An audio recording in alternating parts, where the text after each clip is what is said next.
So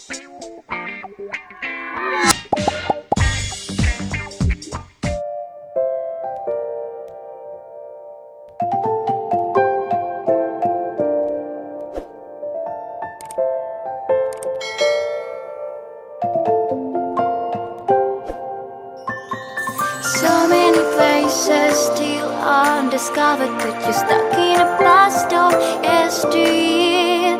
Forget all the problems just for the moment that is not